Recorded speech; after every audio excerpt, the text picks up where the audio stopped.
जित्तों की दीवार पर किसी सेठ की या किसी अन्य व्यक्ति की या किसी के यहाँ भी तुम जाना, तुम्हारे घर में ही देख लेना, अगर तुम्हारे दादा परदादा का किसी का फोटो लगाओ तो रोता हुआ था, भले उनने रोते हुए जिंदगी निकाल दी, भले रो रो के मर गए, पर जब भी फोटो टंगा इस्माइल का, और उसमें भी एक माला टंग रही, वो भी प्लास्टिक की, और ऊपर से चल रही हवा और माला यूं यूं झूल रही, और अम्मा इस्माइल दे रही। क्यों माला क्यों झूलती है और माँ इस्माइल क्यों देती है? वो अम्मा फोटो में टंगी टंगी इसलिए इस्माइल देती है क्योंकि हम भी जोड़ जोड़ के मर गए, यहाँ टंग गए, एक दिन तू भी यहीं टंगेगी, तुझे भी यहीं टंगना, जोड़ और आखिरी में छोड़।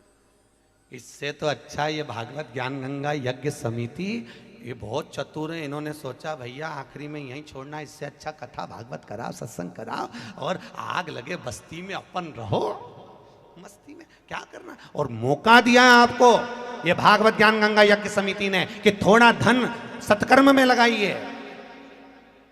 अभी हमने सुना कि महाराष्ट्र के इस क्षेत्रों में अकाल पड़ा हुआ है, पानी नहीं है, बड़ी आफत चल रही है महाराज, तो ये आखिर पड़ा तो पड़ा क्यों, इसका कारण क्या है?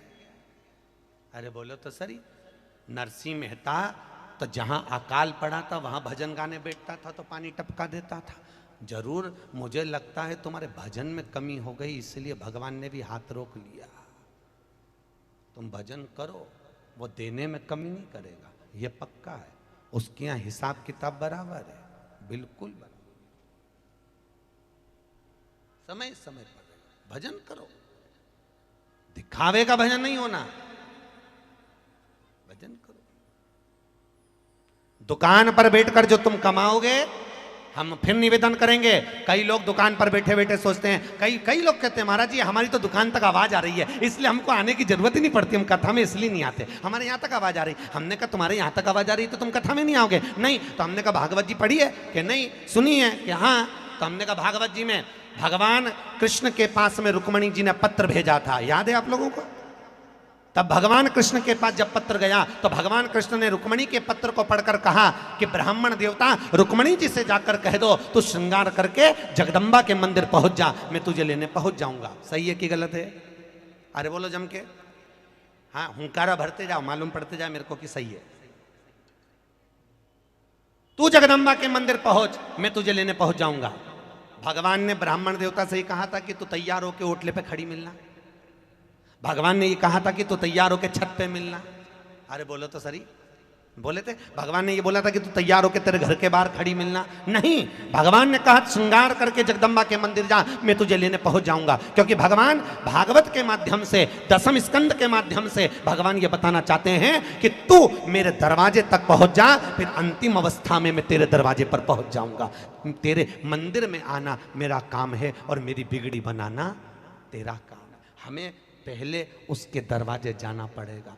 दुकान पर बैठकर जो कमाया वो परिवार वालों के लिए कमाया, और इस कथा के पंडाल में बैठकर जो तुम कमाई कर रहे हो राम नाम, कृष्ण नाम, शिव नाम की, ये किसी दूसरे की नहीं है, ये अपनी कमाई है। वहाँ जो कमाया वो यहीं छूट जाएगा, और यहाँ 3 घंटे जो तुम भगवान का भजन कर रहे हो ये वहाँ तक जाएगा, ये छूटना नहीं है, वहाँ तक लेकर जाएगा। घबराना मती। तुम सब शिव भगवान की कथा सुने हो, अगर दिक्कत भी आए तो शंकर को याद करो, डोलो मत, क्यों परेशान? ना राम नाम लीनो तूने भरी जवानी में, ना राम नाम लीनो तूने भरी जवानी में, तू डूब के मर जा रे चुल्लू भर। आगे तुम बोलो, पानी, एक बार फिर से बोलो, ना राम नाम लीनो तूने भरी, पूरी जवानी ऐसे निकाल दी, दिन भर पूरी जवानी।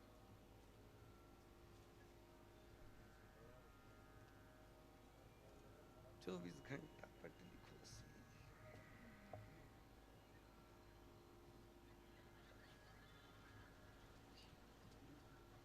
पूरी जवानी भोग और विलास में निकाल दी, पूरी जवानी। ना राम नाम लीनो तूने भरी जवानी में, तू डूब के मर जा रे। अरे बोलो तो, यहां आवाज तो आए। तो डूब के मर जा रे। कहा पूरी अवस्था। और जब शरीर साथ देता था तब कथा में नहीं गई, तब नहीं गई कथा में। घर से फुर्सत नहीं मिली, टाइम नहीं महाराज, टाइम नहीं। भगवान भी सोचे तेरे पास अभी टाइम नहीं, घर छूट नहीं दिया तो अगला जन्म तेरा छिपकली का पक्का, एकदम पक्का। क्योंकि जिससे घर नहीं छूटे तो छिपकली से भी घर नहीं छूटे। भगवान ने कहा तेरे से घर नहीं छूटे तो उसी घर में छिपकली बन के भेजूंगा, क्योंकि तेरी आदत तेरे से छूट ही नहीं दिया टाइम पे, तो घर से निकल ही नहीं रही, तेरे से घर नहीं छूटे। तो भगवान ने कहा इससे घर नहीं छूट रहा। भगवान ने यमराज से कह दिया बना छिपकली पटक दे, उसी मकान में भेज दे। जिस हॉल में रहती थी, जिस कमरे में रहती थी, वहीं चिपकी और पूरी आंख खोल खोल के देख रही सबको, चिपकी चिपकाई दीवार पे चिपकी और वहीं से देख रही सबको, सबको देख रही, बोल नहीं रही कुछ भी, बस देख रही है। अच्छा 3-4 बार भगा दी भी, फिर आ गई वापस चिपक गई। फिर छोरा छोरी ने झाड़ू से भगाया है, इसके बाद फिर आके चिपक गई, फिर देख रही है। इतने में छोरा छोरी दौड़ के आया, मम्मी मम्मी वो तो ऐसे घूर घूर के देख रही, क्योंकि उसको मालूम नहीं है ये घर की डोकरी घर नहीं छूटा, इसलिए चिपक गई। कौन समझा?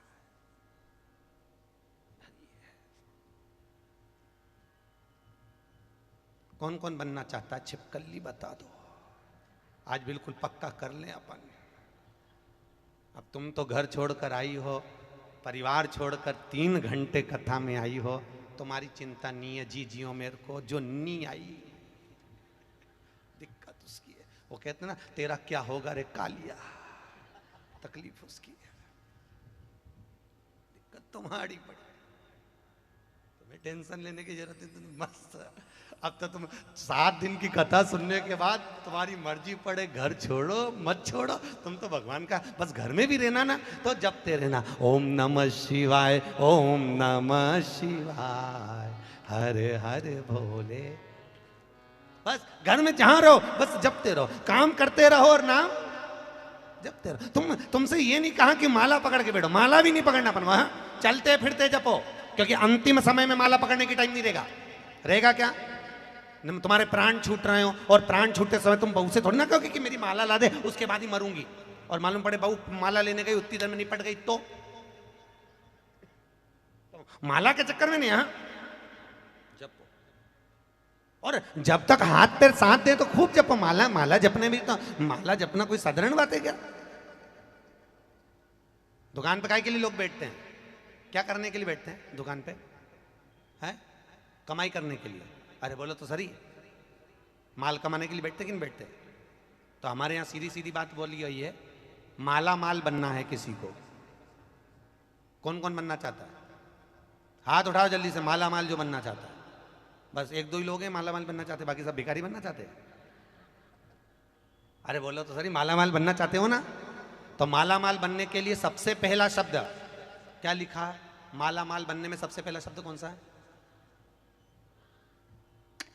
माला, फिर आया माल। पहला शब्द क्या है? माला माल। तो पहला शब्द क्या है? माला फिर माल।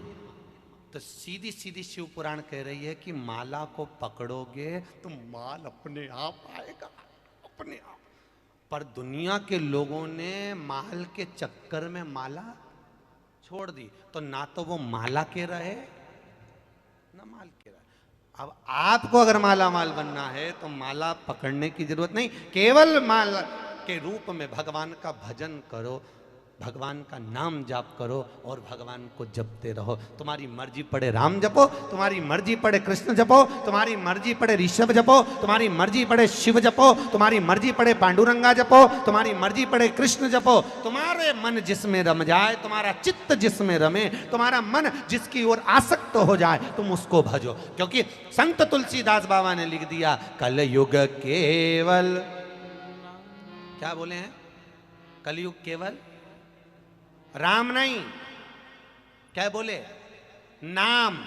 राम नहीं लिखा, क्योंकि तुलसीदास जी को मालूम था कि कलयुग में बहुत सारे पंथ हो जाएंगे, कोई कुछ बोलेगा कोई कुछ बोलेगा, इसलिए उन्होंने राम नहीं लिखा। कलयुग केवल नाम आधारा, सुमर सुमर नर उतरहि पारा। कलयुग केवल नाम आधारा, बोलो बोलो। सुमर उतरहि पारा। कलयुग केवल नाम आधारा, सुमर सुमर नर उतरहि पारा। कलयुग केवल नाम आधारा, सुमर सुमर नर उतरहि। दोनों हाथों से जय हो। मंगल भवन मंगल हारी, द्रवहु सुदशरथ अजर बिहारी। मंगल भवन मंगल हारी, द्रवहु सुदशरथ अजर बिहारी।